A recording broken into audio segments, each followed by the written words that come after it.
Okay, so in this section we are revising free cash flow valuation. तो पहला question आता है कि अपन को फ्री कैश फ्लो वैल्यूएशन का कब यूज करना चाहिए। तो इनको चार तरह की सिचुएशन में यूज करा जाता है। पहली सिचुएशन जो कंपनी है वो डिविडेंड पे नहीं करती है, तो इसका मतलब है D1 by r e minus g वाले फॉर्मूला के अंदर अपन D1 कहाँ से लेके आएंगे, क्योंकि कंपनी तो डिविडेंड पे नहीं कर रही है।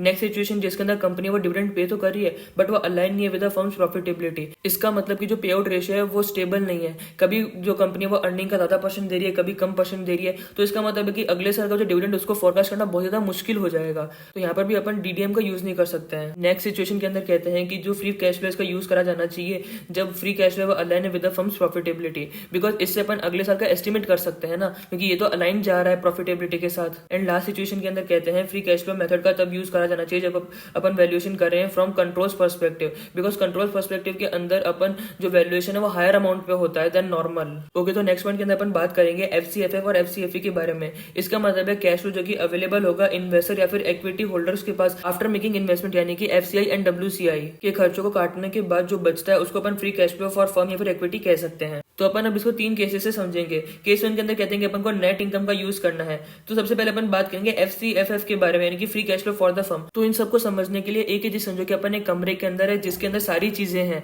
एंड जो चीज बाहर जा रही है उसको एडलेस करना है, बाकी सबको उधर का उधर ही रखना है। यानी कि अगर अपन एफसीएफएफ से डील कर रहे हैं free cash flow for the firm, यानी कि इक्विटी के लिए भी है और ये साथ साथ जो डेट होल्डर है उनके लिए भी है। अपन को स्टार्ट करें नेट इनकम से। तो इसके अंदर सबसे पहले अपन स्टार्ट करेंगे लास्ट वाला एफ से, यानी कि फर्म के लिए। अपन ये फर्म के लिए निकालना चाहते हैं, यानी कि इक्विटी इन्वेस्टर और डेट इन्वेस्टर दोनों के लिए निकालना चाहते हैं। इसका मतलब अपन को सबसे पहले जो इंटरेस्ट है अपन ने जो उसको लेस करा था अपन को उसको एड बैक करना पड़ेगा। और जो इंटरेस्ट है इसकी वजह से जो अपने टैक्स सेविंग हुई है, तो यानी कि अपन को इंटरेस्ट 1 माइनस टैक्स लेना पड़ेगा। तो इसका मतलब है नेट इनकम के अंदर अपन को ऐड करना पड़ेगा इंटरेस्ट 1 माइनस टैक्स। तो ये फर्म वाला तो केस हो गया। अब आता है कैश फ्लो के ऊपर। अपन को कैश फ्लो चाहिए पर अपन यहाँ पर जो नॉन कैश एक्सपेंस यानी कि जो डेप्रिसिएशन है अपन इसको डिडक्ट कर रखा था, तो अपन को इसको वापस एड बैक करना पड़ेगा। तो इसका मतलब डेप्रिसिएशन को भी ऐड करा जाएगा। एंड नेक्स्ट अपन को इसको फ्री करना है। फ्री करने के लिए सोचो कि यहाँ पर जो भी फिक्स कैपिटल इन्वेस्टमेंट और जो वर्किंग कैपिटल इन्वेस्टमेंट है इनको हटाना पड़ेगा। तो यानी कि इसमें लेस कर देंगे fix capital investment and less कर देंगे वर्किंग कैपिटल इन्वेस्टमेंट। तो free cash flow for the firm का फॉर्मूला हो गया net income plus interest 1 minus tax plus depreciation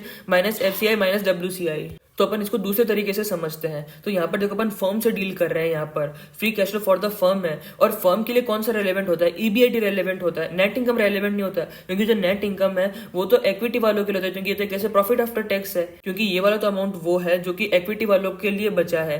पर अपन को ये देखना है कि फर्म के लिए कौन सा अमाउंट बचा है, यानी कि अपन को ऐसा अमाउंट देखना है जो इक्विटी वालों के लिए भी बचा है, साथ ही साथ डेट होल्डर वालों के लिए बचा है, यानी कि इन दोनों के एक्सपेंस काटने से पहले जो अमाउंट बचा अपन को उससे मतलब है। तो इसका मतलब अपन को डील करना चाहिए ईबीआईटी से, बट अपन को टैक्स वाला इम्प्लीकेशन लेके चलना पड़ेगा, यानी कि अपन को निकालना पड़ेगा net operating profit after tax, यानी कि अपन को नोपेट निकालना पड़ेगा। तो इसका मतलब अगर अपन नेट इनकम के अंदर ऐड कर दे इंटरेस्ट 1 माइनस टैक्स तो ये नोपेट बन जाएगा। तो इसका मतलब है कि अभी फर्म का आ चुका है, क्योंकि अपन ने यहाँ पर इक्विटी वालों का भी खर्चा हटा दिया है, तो अपन ने जो डेट होल्डर है उनका भी खर्चा हटा दिया। तो अब अपन बढ़ते हैं कैश फ्लो की तरफ। अपन को कैश फ्लो चाहिए, तो यहाँ पर अपन को अगर कोई भी नॉन कैश खर्चा अपन ने डाला है या कोई इनकम डाली अपन को उसको हटाना पड़ेगा। तो अगर अपन ध्यान से सोचे नेट इनकम के अंदर अपन ने डेप्रिसिएशन को डिडक्ट करा होगा, तो अपन को इसको वापस एड बैक करना पड़ेगा, यानी कि अपन यहाँ पर डेप्रिसिएशन को एड बैक कर देंगे।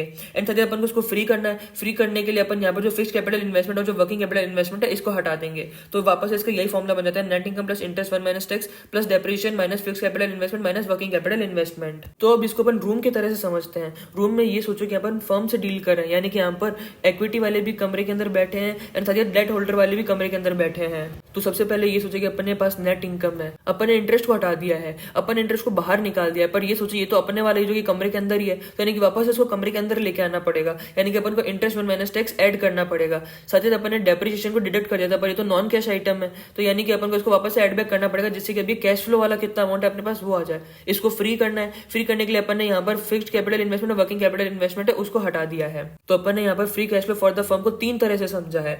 अब अपन इसी तरह से free cash flow for equity को भी समझेंगे।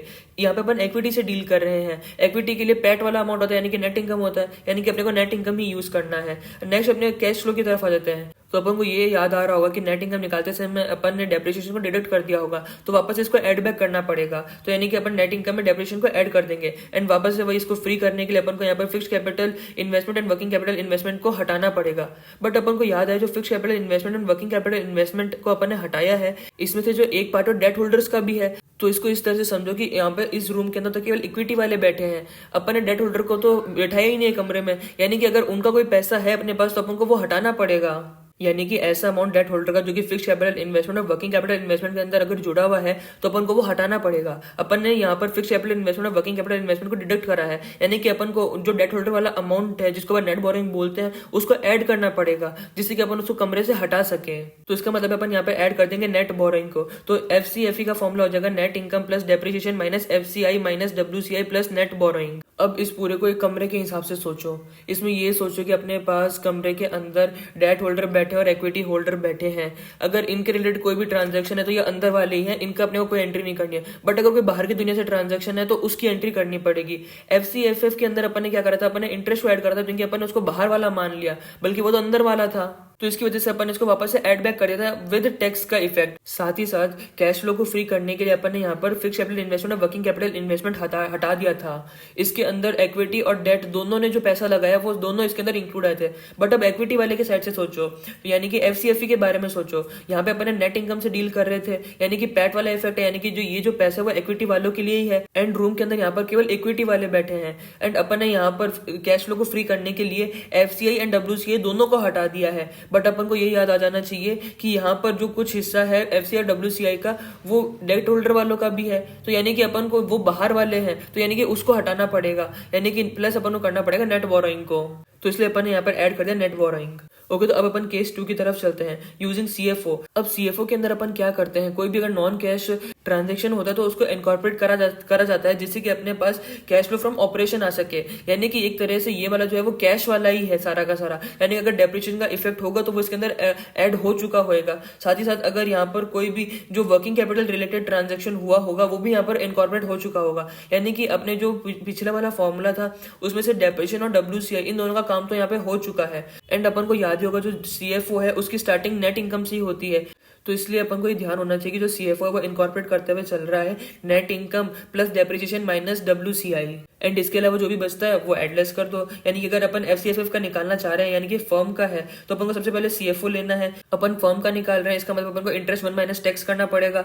डेप्रिसिएशन का जो एडजस्टमेंट पहले से हो चुका है इसलिए वो यहाँ पर आएगा नहीं। फिर अपन को लेस करना है fix capital investment. Working capital investment यहाँ पर लेस नहीं होगा क्योंकि वो पहले से इनकॉर्पोरेट हो चुका है सीएफओ के अंदर। तो यानी कि इसका फॉर्मूला बन गया CFO plus interest 1 minus tax minus fix capital investment. अब ऐसे अपन एफसीएफई के अंदर आ जाते हैं, तो यहाँ पर अपन इक्विटी के लिए निकाल रहे हैं। तो सीएफओ के अंदर अपन सिर्फ लेस करेंगे एफसीआई, पर अपन को याद आया एफसीआई और डब्ल्यूसीआई जो कि इनकॉर्पोरेट हो चुका है सीएफओ के अंदर, इन दोनों में से एक हिस्सा डेट होल्डर का भी होता है, इसलिए अपन यहाँ पर ऐड करेंगे नेट बोरोइंग। तो इसका मतलब है इसका फॉर्मूला हो जाएगा CFO minus FCI plus net borrowing. Okay, तो अब अपन केस 3 की तरफ चलते हैं, रिलेशनशिप बिटवीन एफसीएफएफ एंड एफसीएफई। तो इसके अंदर कहते हैं अगर अपन एफसीएफएफ से एफसीएफई निकालना चाहते हैं तो अपन को ये सोचना चाहिए कि अपन फर्म से इक्विटी के अंदर आ रहे हैं। तो यानी कि अपन अगर फर्म से इक्विटी में आ रहे हैं तो अपन को इंटरेस्ट 1 माइनस टैक्स का इनकॉर्पोरेशन करना पड़ेगा। यानी कि अपन फर्म वाले से माइनस कर देंगे इंटरेस्ट 1 माइनस टैक्स, बिकॉज अपन ने उसको ऐड कर दिया था, बल्कि वो ऐड होना ही नहीं चाहिए क्योंकि अगर अपन इक्विटी के लिए निकाल रहे हैं तो। साथ ही साथ अपन यहाँ पर जो डेट वाला है उनका पैसा अपन बाहर निकालेंगे फ्रॉम एफसीआई एंड डब्ल्यूसीआई। एंड अपन ने उसको एफसीएफएफ के अंदर लेस कर रखा था, तो इसका मतलब अपन यहाँ पर ऐड कर देंगे नेट बोरोइंग। तो एफसीएफई इक्वल हो गया FCFF minus interest 1 minus tax plus net borrowing. Okay, तो यहाँ पे एक नोट है, इसके अंदर अपन बात करेंगे वर्किंग कैपिटल इन्वेस्टमेंट के बारे में। तो इसमें कहते हैं वर्किंग कैपिटल इन्वेस्टमेंट इक्वल होता है change in non cash operating working capital. तो अब यहाँ पर दो चीजें बताई गई है। इसमें कहते हैं कभी भी अपन को वर्किंग कैपिटल इन्वेस्टमेंट के अंदर कैश एंड कैश इक्विवेलेंट को नहीं लेना चाहिए। यानी कि हो सकता है कि अपन को बैलेंस शीट दे दी जाए एंड अपन को करंट एसेट करंट लायबिलिटी ये सब दे दी जाए एंड अपन वहां पे वर्किंग कैपिटल खुद निकाल रहे हो। तो वर्किंग कैपिटल को निकालते समय अपन को कभी भी कैश एंड कैश इक्विवेलेंट को इंक्लूड नहीं करना है। नेक्स्ट पॉइंट के अंदर कहते हैं अपन को कभी भी लायबिलिटी वाली जो साइड होती है उसमें से भी अपन को जो करंट लायबिलिटी है उसके अंदर नोट पेबल को भी नहीं लेना and current portion of long term date उसको भी नहीं लेना है। और या फिर किसी भी तरह के अपन को अदर फाइनेंसिंग लायबिलिटी है इन सबको अपन को इंक्लूड नहीं करना है वर्किंग कैपिटल चेंजेस के अंदर। तो इससे अपन ने ये समझा कि वर्किंग कैपिटल इन्वेस्टमेंट के अंदर अपन को ना ही कैश एंड कैश इक्विवेलेंट लेना है, ना ही नोट्स पेबल लेना है, ना ही current portion of long term debt लेना है, ना ही अपन को वहां पर किसी भी तरह की फाइनेंसिंग लायबिलिटी लेनी है। ओके, तो नेक्स्ट नोट में अपन बात करेंगे फिक्स कैपिटल इन्वेस्टमेंट के बारे में। इसका फॉर्मूला होता है capital expenditure minus sales proceed. यानी कि एसेट्स और के ऊपर अपन ने कितना खर्चा करा लेस अपन ने उनको बेचने से कितना पैसा प्राप्त करा। तो यहाँ पर भी दो केस बताए गए हैं। इसमें कहते हैं ग्रॉस पीपीई है 0 ईयर के अंदर 500 एंड फर्स्ट ईयर के अंदर हो जाती है 620। एक्यूमुलेटेड डेप्रिसिएशन है 130 और 170 एंड इससे अपना नेट पीपीई निकल गया 370 और 450। तो यहाँ पर कहते हैं साल भर में यहाँ पर कोई भी प्लांट बेचा नहीं गया है। अगर साल भर में कोई भी प्लांट बेचा नहीं गया है तो इसका मतलब जो ग्रॉस पीपीई है वो 500 से 620 हो गया, यानी कि 120 से ऊपर हुआ, यानी कि ये अपना कैपिटल एक्सपेंडिचर है, यानी कि फिक्स्ड कैपिटल इन्वेस्टमेंट, यानी कि कैपिटल एक्सपेंडिचर यानी कि चेंज इन ग्रॉस पीपीई अपना 120 का है। बट अपन यहाँ पर केस 2 के अंदर आ जाते हैं। इसमें कहते हैं कि जो ओरिजिनल कॉस्ट 80 का प्लांट था उसको बेचा गया था इस साल एंड इनकम स्टेटमेंट शो करता है उसका डेप्रिसिएशन 55 का, साथ ही साथ उसको बेचने की वजह से अपन को 2 का गेन हुआ है। तो सबसे पहले एक्यूमुलेटेड डेप्रिसिएशन को देखो, 0 के अंदर था वो 130 का एंड वो फर्स्ट ईयर में हो गया 170 का, यानी कि अगर अपन ऊपर देखो तो अपन को 40 का डेप्रिसिएशन हुआ है। बट अगर अपन क्वेश्चन के अंदर देखे तो ये कह रहा है कि इनकम स्टेटमेंट शो करता है डेप्रिसिएशन 55 का, यानी कि जो डिफरेंस है ये पक्का उसी एसेट का होगा जिसको बेचा गया था। तो यानी कि अगर अपन कंपेयर करें 40 को 55 से, यानी कि अपना 15 का डेप्रिसिएशन है जो अपने एसेट बेची है उसका, एंड उसकी ओरिजिनल कॉस्ट थी 80, यानी कि 80 माइनस 15 यानी कि 65। ये 65 उसकी नेट प्राइस थी एंड अपन उसको 2 के प्रॉफिट में बेचा, यानी कि अपन उसको 67 में बेचा है, यानी कि अपना जो इनफ्लो हो रहा है एसेट को बेचने की वजह से वो 67 का है।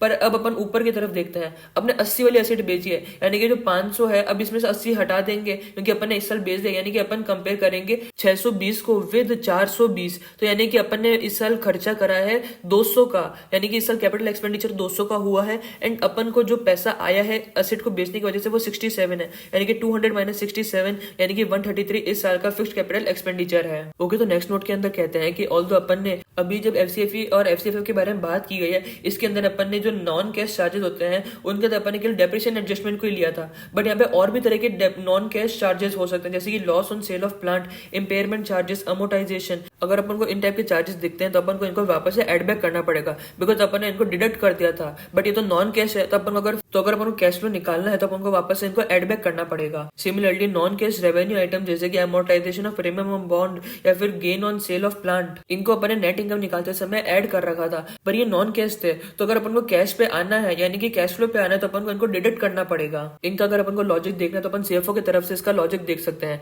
उसके अंदर अपन कैश फ्लो निकालना चाहते हैं, अगर कोई भी non cash revenue generating item होता है जैसे कि gain on sale of plant हो गया, तो अपन को डिडक्ट करना पड़ता है सीएफओ के निकालते समय। एंड अगर कोई नॉन कैश एक्सपेंस आइटम होता है जैसे कि डेप्रिसिएशन हो गया या फिर loss on sale of plant हो गया, तो अपन को वो ऐड करना पड़ता है जिससे कि अपन सीएफओ की तरफ पहुंच सके, यानी कि कैश फ्लो फ्रॉम ऑपरेशन की तरफ पहुंच सके। ओके, तो नेक्स्ट नोट के अंदर बात करेंगे नेट बोरिंग के बारे में। तो केस 1 के अंदर कहते हैं जो नेट बोरिंग है इसका अपन ने फॉर्मूला देखा था, बोरिंग माइनस रीपेमेंट होता है, पर इसका एक और फॉर्मूला भी हो सकता है जो कि केस 2 है। इसके अंदर अपन बात करते हैं टारगेट डेट फाइनेंसिंग रेशियो के बारे में, यानी कि डब्ल्यूडी के बारे में। तो इसमें कहते हैं अगर अपन को कभी भी टारगेट डेट फाइनेंसिंग रेशियो यानी कि डब्ल्यूडी अगर अपन को दिया हुआ हो तो अपन को केस 2 को यूज करना चाहिए। इसके अंदर नेट बोरिंग निकालने का फॉर्मूला होता है डब्ल्यूडी से समझ लो वो 0.4 है, यानी कि 0.4 into FCI minus depreciation plus WDI. इसको इस तरह से सोचो कि अपन नेट बोरिंग यूज किसके अंदर कर रहे थे, अपन वो केवल एफसीएफई निकालने के लिए यूज कर रहे थे, अपन इसको ऐड कर रहे थे नेट बोरिंग को। अपन इसको ऐड क्यों कर रहे थे, बिकॉज जब अपन एफसीएफई निकाल रहे थे तो उसके अंदर अपन ने माइनस करा था एफसीआई एंड डब्ल्यूसीआई को एंड ऐड करा था डेप्रिसिएशन को। तो अपन ने वो जो निकाला था वो तो पूरे फर्म का था, तो अपन को उसमें से जो डेट वाला पोर्शन था उसको बाहर फेंकना था, यानी कि उस जगह पे अपन ने माइनस करा था एफसीआई डब्ल्यूसीआई को और ऐड करा था डेप्रिसिएशन को। तो यहाँ पर उसका उल्टा कर देंगे, यानी कि अपन यहाँ पर एफसीआई माइनस डेप्रिसिएशन प्लस डब्ल्यूसीआई कर देंगे एंड उसको होल को मल्टीप्लाई करेंगे 0.4 से, जिससे कि इसका जो इफेक्ट है वो वही वाला हो जाए जो कि अपने वहां पर आया था। ओके, तो थर्ड पॉइंट में कहते हैं इंट्यूटिवली एफसीएफई मॉडल हो सकता है अपन को डायरेक्ट अप्रोच लगे फॉर इक्विटी वैल्यूएशन, क्योंकि अपन यहाँ पर free cash flow for equity निकालते हैं, तो इक्विटी मैच हो गया। तो यहाँ पर free cash flow for firm की क्यों बात हो रही है, तो इसमें कहते हैं एफसीएफई को फोरकास्ट करने के लिए अपन को टारगेट डेट फाइनेंसिंग रेशियो चाहिए होता है, यानी कि डब्ल्यूडी चाहिए होता है। एंड ऐसी फर्म जिसका अनस्टेबल कैपिटल स्ट्रक्चर हो उसके लिए ये वाला रेशियो ढूंढना बहुत ज्यादा मुश्किल होता है, बिकॉज कभी उसका ज्यादा चल रहा होगा कभी कम चल रहा होगा, डब्ल्यूडी अप डाउन चलता रहता है, तो यानी कि अपन उसको ले नहीं सकते हैं। इन केसेस के अंदर अपन एफसीएफएफ अप्रोच को प्रेफर करते हैं। Of course high debt ratio अगर है तो ये सजेस्ट करता है अनस्टेबल कैपिटल स्ट्रक्चर। ओके, तो फोर्थ पॉइंट के अंदर अपन फोरकास्ट करना सीखेंगे ऑफ एफसीएफएफ एंड एफसीएफई। अब तक अपन जो निकाल रहे थे वो पहले वक्त के लिए निकाले थे कि अभी क्या होना चाहिए, अभी क्या होना चाहिए, अपन इसका फोरकास्ट करना सीखेंगे देखें तो ये दो टाइप का हो सकता है। टाइप 1 है सिंगल स्टेज फॉरकास्टिंग मॉडल, यानी कि जिसका परपेचुअल ग्रोथ रेट हो। तो इसका फॉर्मूला होता है V0 equal to C1 by I minus g. इसका फॉर्मूला सिमिलर है GGM वाले मॉडल के, जो कि था ना D1 बाय RE माइनस जी, वैसा का वैसा यही है। यहाँ पर जो C1 है इसका मतलब है FCFF1 या फिर FCFE1 divided by I minus g. तो अगर अपन फर्म के लिए निकाल रहे हैं तो अपन को KC यूज करना पड़ेगा, अगर अपन इक्विटी वालों के लिए निकाल रहे हैं तो अपन को KE यूज करना पड़ेगा एंड माइनस कर देंगे ग्रोथ से। ओके, तो अब अपन टाइप 2 की तरफ बढ़ते हैं, मल्टी स्टेज मॉडल। यानी कि अगर 2 स्टेज या फिर 3 स्टेज होगा तो वहां पे अपन को क्या करना होगा। तो यहाँ पर ये जो नंबर है ना, इसको इसकी मदद से समझो। तो इसमें कहते हैं ये मान लो कि यहाँ पर जो n ईयर्स है, इस टाइम तक इसका जो ग्रोथ रेट है वो अनस्टेबल रहेगा, यानी कि समझ लो 5 साल तक रहेगा, 15% से ग्रो करता रहेगा। उसके बाद जो 2 साल है इसमें ये ग्रो करेगा 10% से, और उसके बाद जो 3 साल है वो ये ग्रो करेगा 5% से, एंड उसके बाद कहते हैं ये 2% से फॉर एवर ग्रोथ करता ही रहेगा। तो यहाँ पे ये जो 2 से जो पहले का जो टाइम है ना, जहाँ पे ये पहले 15 था, फिर 10 हो गया, उसके बाद 5 हो गया, तो ये अनस्टेबल माना जा रहा है क्योंकि यहाँ पे चेंज होता जा रहा है। बट n के बाद से क्या हो रहा है, ये फिक्स है जो कि 2% फॉर एवर है। तो इसका मतलब है कि ये जो बाद वाला पोर्शन हो गया, ये तो एक तरह से परपेचुअल ग्रोथ ही हो गया कि आगे जाके इसी ग्रोथ रेट पे ये तो बढ़ने वाला है। तो यहाँ पे अपन वही वाला फॉर्मुला लगा देंगे, यानी कि Vn इक्वल हो जाएगा Cn+1 divided by I minus g. ये तो वही फॉर्मुला जो अपन ने अभी देखा था, V0 equal to C1 by I minus g वाला। ठीक है, यहाँ पे जो आंसर है अपन इसको पीछे लेके आएंगे जिससे कि प्रेजेंट वैल्यू पे आ सके। एंड n से पहले वाला रीजन जहाँ पे डिफरेंट ग्रोथ थी ईयर्स में, वहां पे अपन NPV मॉडल का यूज करेंगे, यानी कि यहाँ पे अपन कैश फ्लो मॉडल का यूज करेंगे। तो यहाँ पर अपन ने जो Vn निकाला है इसको अपन टर्मिनल वैल्यू कहते हैं। अगर क्वेश्चन अपन को कहता है टर्मिनल वैल्यू निकालो, तो अपन सिंपली यहाँ पर ये फॉर्मुला लगा देंगे Vn equal to Cn+1 divided by I minus g. अगर वो पूछता है कि जो टर्मिनल वैल्यू है उसकी आज क्या दाम होएगा, तो अपन उसको प्रेजेंट वैल्यू कर देंगे। बट अगर वो अपन से कंप्लीट वैल्यूएशन पूछता है, यानी कि इंक्लूडिंग वो पीरियड जब इसकी डिफरेंट ग्रोथ थी, तो कैश फ्लो मोड के अंदर जो लास्ट वाला होएगा Cn, उसके अंदर अपन ये जो Vn आएगा उसको ऐड कर देंगे एंड उससे इसकी प्रेजेंट वैल्यू निकाल लेंगे। तो नेक्स्ट पॉइंट के अंदर कहते हैं कि अपने पास 2 टाइप के फोरकास्ट हो सकते हैं, टोटल फोरकास्ट या फिर component based forecast. Total forecast के अंदर अपन को growth rate of FCFF and FCFE अपन को दिया हुआ होगा। कंपोनेंट बेस्ड फोरकास्ट के अंदर अपन को growth rate of sales, FCI, WCI ये चीजें दी हुई होगी। ओके, तो नेक्स्ट पॉइंट के अंदर वैल्यू ऑफ फर्म का फॉर्मुला दिया हुआ है, जो कि होता है present value of FCFF discounted eight KC। But अगर अपन को निकालना है वैल्यू ऑफ इक्विटी, तो अपन को जो वैल्यू ऑफ फर्म है उसमें से मार्केट वैल्यू ऑफ डेट को हटाना होगा। ओके, तो नेक्स्ट पॉइंट के अंदर तो कहते हैं कि जो अपन ने सेकंड पॉइंट देखा था, यानी कि जिसके अंदर अपन ने FCFF और FCFE के फॉर्मुला देखे थे यूजिंग नेट इनकम या फिर यूजिंग CFO या फिर relationship between FCFF and FCFE, इसके अंदर एक और केस है जिसको अपन केस 4 बोलते हैं। इसके अंदर अपन FCFF और FCFE निकालेंगे यूजिंग EBIT। तो अपन को याद होगा जो EBIT है वो फर्म का होता है। तो अगर अपन को FCFF निकालना है यानी कि फर्म का निकालना है, तो इसका फॉर्मुला होगा NOPAT minus net investment. NOPAT का मतलब है net operating profit after tax, यानी कि EBIT 1 माइनस टैक्स। तो ये जो आंसर आएगा अपन इसको लेस करा है नेट इन्वेस्टमेंट से। नेट इन्वेस्टमेंट का फॉर्मूला है fixed capital investment minus depreciation plus working capital investment. ये पार्ट वही वाला जो अपन ने पहले वाले फॉर्मुलाज के अंदर देखा था। तो अगर अपन इसको पहले वाले से कंपेयर करें, यानी कि केस 1 और केस 2 से अगर कंपेयर करें, तो वहां पर FCFF को निकालने के लिए अपन ने net income plus interest 1 minus tax करा था फर्स्ट वाले पार्ट के अंदर। एंड यहाँ पे भी अपन अगर ऐड करते हैं net income plus interest 1 minus tax, तो ये कैसे नोपैट ही बनता है। एंड नोपैट का फॉर्मुला EBIT 1 माइनस टैक्स होता है, यानी कि एक ही चीज को 2 तरह से लिखाया गया है। यानी कि नोपैट की जगह या तो अपन EBIT 1 माइनस टैक्स लिख सकते हैं, या फिर अपन नोपैट की जगह net income plus interest 1 minus tax लिख सकते हैं। ओके, तो नेक्स्ट अपन बात करेंगे FCFE के बारे में। इसको अपन लिंक करेंगे नेट बोरिंग वाले सेक्शन से। तो इसके अंदर कहते हैं जो FCFE है इसका फॉर्मुला होता है PAT minus equity investment. PAT यानी कि नेट इनकम हो गया, यानी कि net income minus equity investment करा है यहाँ पर। इक्विटी इन्वेस्टमेंट का मतलब है WE into net investment, and net investment का मतलब है FCINV minus depreciation plus WCI, and WE का मतलब है टारगेट इक्विटी फाइनेंसिंग। यानी कि इसको रूम की तरह से सोचो, पहले अपन क्या कर रहे थे, जितना भी फिक्स्ड कैपिटल इन्वेस्टमेंट और वर्किंग कैपिटल इन्वेस्टमेंट है उसको ले रहे थे, एंड बाद में डेट वाला पोर्शन उसको बाहर निकाल रहे थे। यहाँ पे अपन ने केवल इक्विटी वाले पोर्शन को ही अंदर लिया है। यानी कि पहले अपन क्या कर रहे थे, पहले अपन माइनस कर रहे थे FCINV, माइनस कर रहे थे WCI, एंड फिर अपन ऐड कर रहे थे net borrowing. And net borrowing के अंदर अपन ने फॉर्मूला लगाया था WD into FCINV minus dep plus WCI। And अपन ने यहाँ पर क्या करा है, अपन ने इन दोनों को बस मर्ज तो करा है, यानी कि अपन ने WE into FCINV minus dep plus WCI कर दिया है। एंड ये जो रिजल्ट आता है अपन ने इसको पैट से माइनस कर दिया है। तो अपन इस मेथड को प्रेफर करेंगे instead of net borrowing. Okay, तो नेक्स्ट पॉइंट के अंदर अपन नेट इन्वेस्टमेंट को डायरेक्टली कैलकुलेट करना सीखेंगे। तो अपन ने थोड़ी देर पहले नेट इन्वेस्टमेंट का फॉर्मूला देखा था, fixed capital investment minus debt plus working capital investment. तो इसका एक पार्ट हो गया fixed capital investment minus depreciation. ये वाला जो पार्ट है ये रिफ्लेक्ट करता है change in fixed asset, and जो दूसरा पार्ट है वर्किंग कैपिटल इन्वेस्टमेंट, ये रिफ्लेक्ट करता है चेंजेस इन वर्किंग कैपिटल। तो इसका मतलब है change in fixed asset plus change in working capital, यानी कि changes in fixed capital plus working capital. तो अब इसको बैलेंस शीट के पॉइंट ऑफ व्यू से सोचो। अपन ने पढ़ा है changes in fixed capital and working capital.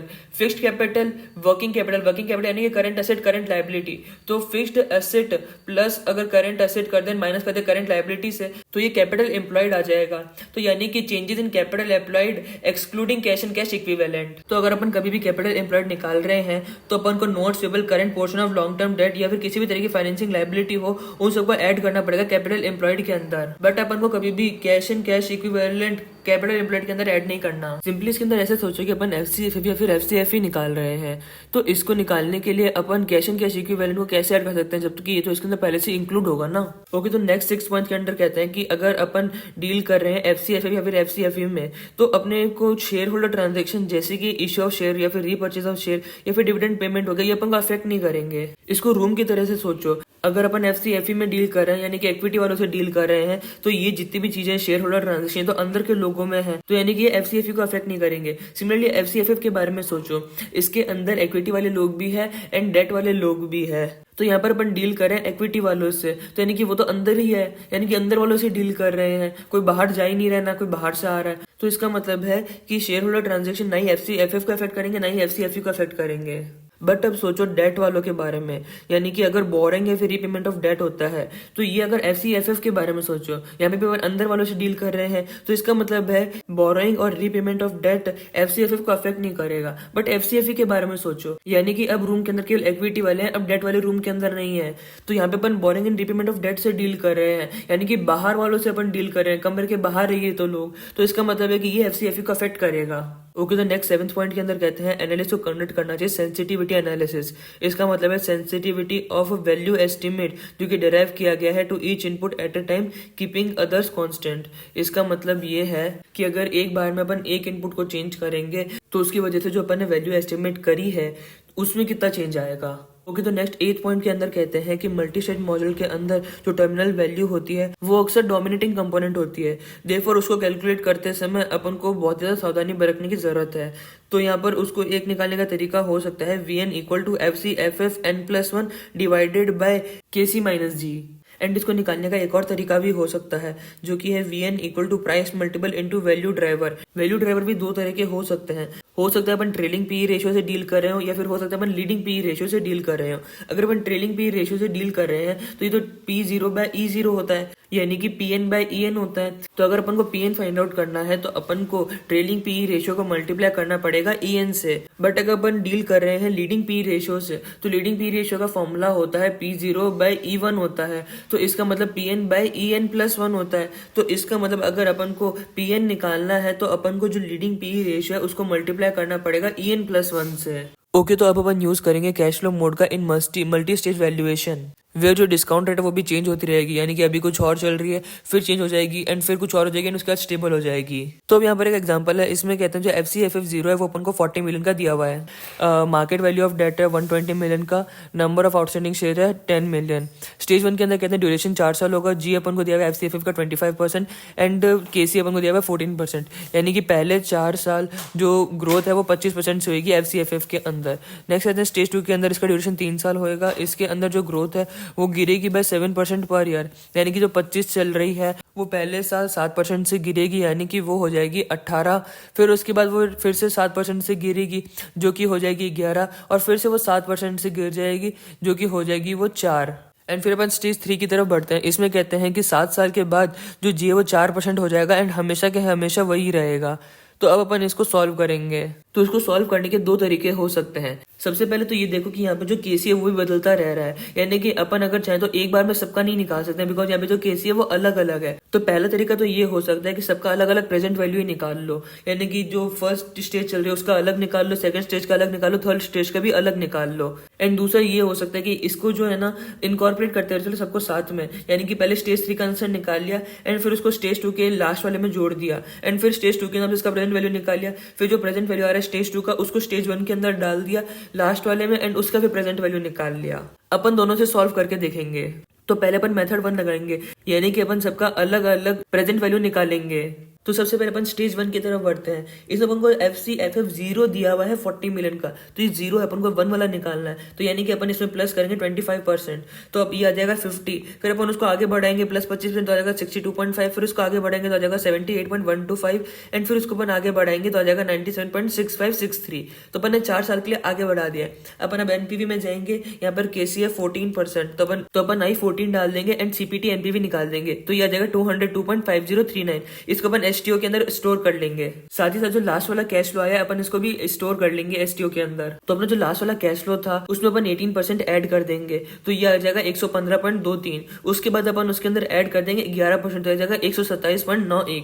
उसके बाद फिर से अपन उसके अंदर 4% ऐड कर देंगे, तो ये आ जाएगा 133.02। एंड इसके बाद अपन यहाँ पे आई बाय बाय जाएंगे, यहाँ पे 12 डाल देंगे आई बाय बाय, अपन सीपीटी फिर एनपीवी करेंगे, तो ये आ जाएगा 299.5427। इसको अपन वापस एसटीओ के अंदर स्टोर कर लेंगे। तो अब ये सोचो कि ये वाला जो अमाउंट आया है ये तो 4 साल बाद है, क्योंकि अपने ये जो ड्यूरेशन है वो स्टेज 2 पर है, तो इसका मतलब है कि अपन को इसको 4 साल पीछे और लेके आना पड़ेगा। इसको पीछे अपन 14% से लेके आएंगे, तो यानी कि ये जो आया है एनपीवी इसको अपन एफवी के अंदर स्टोर कर देंगे, 4n कर देंगे, 14 आई बाय बाय कर देंगे, सीपीटी पीवी निकालेंगे, तो ये गया 177.3533। इसको अपन एसटीओ के अंदर स्टोर कर देंगे। साथ ही साथ इसके अंदर जो अपना लास्ट वाला कैश फ्लो निकला था अपन उसको भी एसटीओ के अंदर स्टोर कर देंगे। तो जो कैश फ्लो आया था लास्ट वाला उसके अंदर अपन 4% ऐड करेंगे, तो ये अपना हो गया FCFF 8th ईयर वाला, एंड अपन इसको डिवाइड करेंगे KC माइनस G से, यानी कि अपन इसको डिवाइड करेंगे 7% से, ये आ जाएगा 1976.3946। तो अब ये जो अमाउंट आया ये 7th ईयर पे आया है, अपन को इसको आज पे लेके आना है।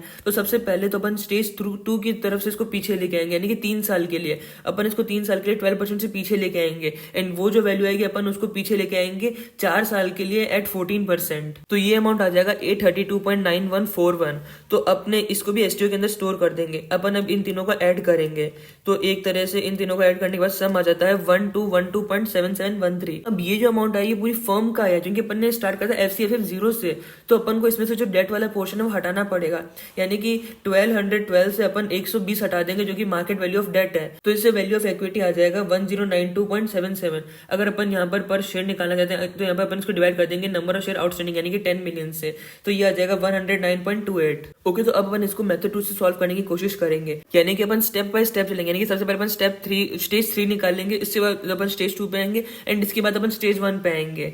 तो सबसे पहले अपन स्टेज 3 का आंसर निकालते हैं। तो यहाँ पे सबसे पहले अपन को FCFF 8 चाहिएगा, तो इसके लिए अपन सिंपली क्या करेंगे, अपन 1.25 की होल पावर 4 कर देंगे, क्योंकि 4 साल के लिए है। इसको मल्टीप्लाई कर देंगे 1.18 से, फिर इसको मल्टीप्लाई कर देंगे 1.11 से, एंड फिर इसको मल्टीप्लाई कर देंगे 1.04 से। तो यानी कि अपन स्टेज 2 तक पहुंच गए हैं। अपन को एक साल और बढ़ाना है, यानी अपन इसको फिर से एक बार मल्टीप्लाई करेंगे 1.04 से, तो ये आ जाता है 3.4587। अपन इसको मल्टीप्लाई कर देंगे अपने FCFF 0 से, जो कि है 40 मिलियन, तो 40 से मल्टीप्लाई करने के बाद ये आ जाता है 138.3476। यहाँ पर अपना FCFF 8 आ चुका है, तो इसकी मदद से अपन टर्मिनल वैल्यू निकालेंगे। यहाँ पे KCA 11 एंड GA 4, यानी कि जो नीचे वाला हो गया KC minus G equal to 0.07, तो अपन इसको डिवाइड करेंगे 0.07 से, तो ये आ गया 1976.3946। इसको अपन एसटीओ में स्टोर कर देंगे, यानी कि ये अपना 7th ईयर पे टर्मिनल वैल्यू आ चुकी है। अब अपन यहाँ पे स्टेज 2 की तरफ बढ़ते हैं। स्टेज 2 पे जो अपन को सबसे पहला कैश फ्लो निकालना है वो अपना आएगा 5वें साल पे, तो इसका मतलब है 1.25 टू द होल पावर 4 करेंगे, तो अपन 4 साल पे पहुंच गए। इसको मल्टीप्लाई कर देंगे 1.18 से, अपन 5वें साल पे आ चुके हैं। फिर अपन इसको मल्टीप्लाई कर देंगे अपना FCFF 0 से, तो यानी कि अपना FCFF 5 की वैल्यू आ गई है, ये 115.2344। इसी तरह से अपन बाकी 2 साल का भी कैश फ्लो निकाल लेंगे एट 11% एंड 4%, एंड जो लास्ट वाला कैश फ्लो होगा उसके अंदर अपन टर्मिनल वैल्यू को भी ऐड कर देंगे, क्योंकि वो भी लास्ट वाले साल में मिला है। फिर ये जितना भी आ जाता है अपन यहाँ पर आई डाल देंगे यहाँ पर 12% एंड अपन एनपीवी कंप्यूट करेंगे तो ये आ जाएगा 1706.3014। इसको अपन एसटीओ के अंदर स्टोर कर लेंगे। अब ये वाला जो अमाउंट आया है ये अपना अवेलेबल है 4th ईयर पे। तो अब अपन स्टेज 1 की तरफ आ जाते हैं। तो स्टेज 1 के अंदर सबसे पहले अपन फर्स्ट ईयर पर है तो यहाँ पर जो 40 है FCFF0 इसमें अपन 25% ऐड करेंगे तो आ जाएगा 50। इसमें अपन फिर से 25% ऐड करेंगे एंड यहाँ पे थर्ड ईयर में भी अपन 25% ऐड करेंगे एंड फोर्थ ईयर में भी 25% ऐड करेंगे एंड अपन यहाँ पर जो लास्ट वाली वैल्यू आई थी एनपीवी की वो अपन यहाँ पर ऐड कर देंगे क्योंकि वो टर्मिनल वैल्यू है। अब तो CF1 आ जाएगा 50, CF2 आ जाएगा 62.5, CF3 आ जाएगा 78.125 एंड CF4 आ जाएगा 1784.4264। तो यहाँ पर एनपीवी को निकालने के लिए अपने जो आई है उसको अपन 14 पुट करेंगे एंड इसके बाद अपन एनपीवी निकालेंगे तो ये आ जाएगा 1201.2072। हो सकता है बीच में कोई गलती हुई हो, नहीं तो ये एक्जैक्टली मैच करता है। यहाँ पे वैल्यू ऑफ द फर्म आ जाती है इससे 1212.77।